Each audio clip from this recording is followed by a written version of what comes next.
Megna, thank you very much for joining us. I appreciate it. Sure.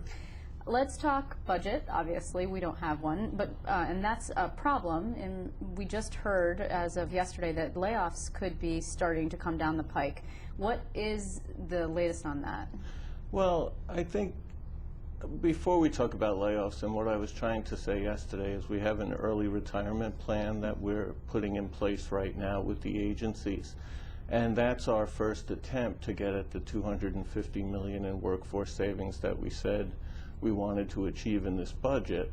So we need to see how that early retirement incentive works, how many people opt to take it, and how much money we'll save from that before we start talking about other measures that we might have to take. But aren't many of these agencies quite lean already? And also there are rules regarding public employees. You can't just say the most highly experienced people who make the most money are the first people who retire. I mean, it's an incentive to try and get people out, and if they don't take it and the agency can't afford to lose people, you can't let those people go.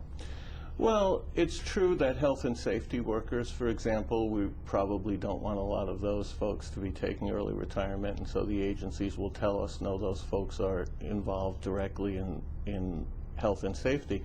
But the same would be true in a layoff plan if we had one. You know, we can't have our prisons undermanned, we can't have our mental health facilities undermanned. So we want to see how far the early retirement will take us before we get to the next stage of talking about layoffs or anything else. The governor actually initially said he would put together a plan that would actually get started on the day that the next person, whoever that person may be, is elected, takes office, then decided to say, well, actually we'll probably be in this year. Now we were talking about maybe next month you're going to start at least just planning for it based on the possibility that you won't get all of the early retirement people coming through for the $250 million that you're hoping for. Well, I think what the governor is saying, and I've heard him say, is that, you know, any layoff plan that we would consider, and again, we're really not considering one until we see how the early retirement works out, you know, would take time to implement. So if we were going to sit down and say, you know, we're far short of our $250 million goal, we have to look at all other alternatives,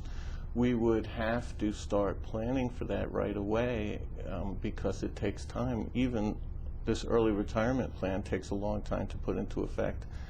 Any kind of layoff plan, if we were contemplating one, would take months to put into place as well. That's even more complicated than early retirement. But I would say right now, you know, we haven't gotten to that point yet. When is there a cutoff point by which you need to know that the early retirement is or is not being as lucrative as you were hoping for savings, and now, okay, we have to, it's drop dead, got to move forward? Yeah, I would say within the next, you know, 2 weeks, we're going to have to probably be at that point.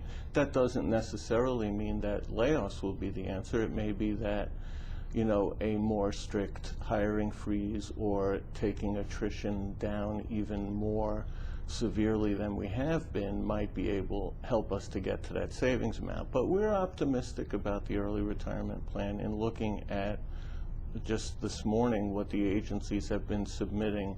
You know, we're going to reduce the workforce by thousands of folks through this early retirement plan.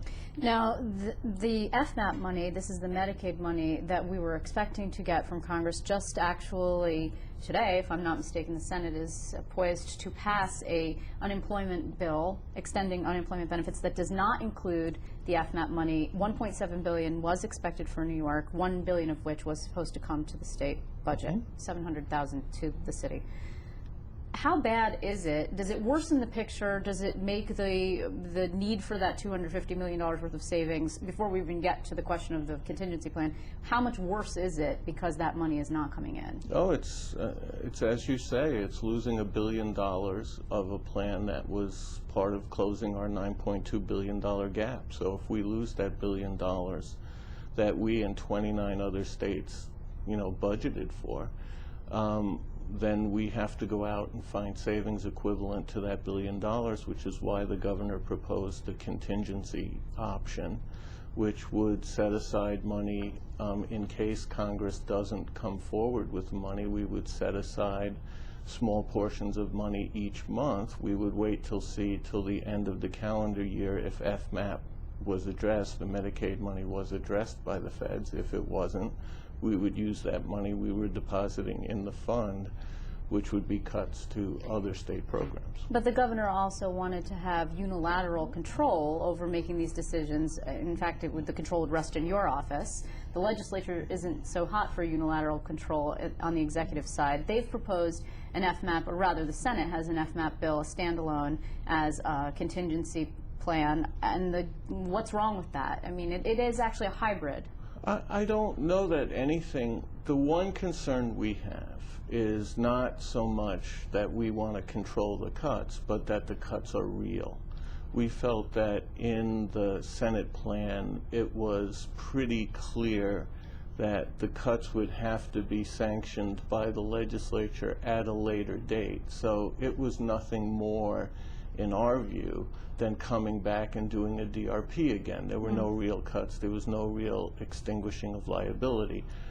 But we absolutely can work with their approach as long as we're all willing to extinguish the actual liability so that they're real cuts, and we put those cuts in place now. And if we can agree with what those cuts would be now, then I think, we can get pretty far. Okay, so the FMAP, the lack of an FMAP contingency was actually one of the main reasons the governor cited for vetoing some $500 million and change out of the two-way deal that the legislature had reached. Now you have the Senate the Senate Democratic Conference leader, John Sampson, talking to Assembly Speaker Sheldon Silver about maybe coming back sometime in